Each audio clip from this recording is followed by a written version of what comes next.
ang ituro ni Yusek, mga congressman naman. Sino na yung ano doon? Kasi na sinasabi ni Ping Lacson, original sin daw yung mga lawmakers.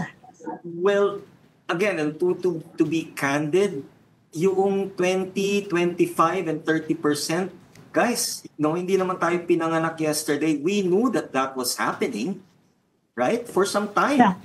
We knew it. So the truth is that it was, they used the term SOP, Standard Operating Procedure. Meaning, hindi pa umuupo yung congressman na yan, alam na nila na ganyan yung kalakaran. So, in other words, no, somebody apparently knew what the system was, but you see, you still need to do kumpas.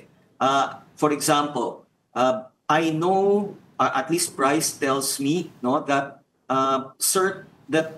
Engineer Alcantara was handpicked to become the district engineer for Bulacan. Why would that happen? That would happen because Henry Alcantara was already designated to be at the center, at the hub of everything.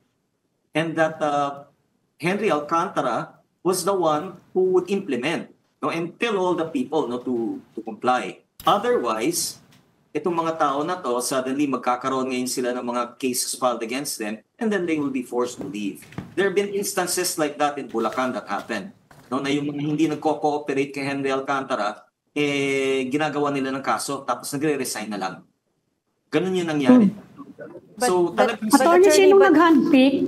Sinong nag-handpick kay Henry Alcantara? My understanding is it's Yusek Bernardo.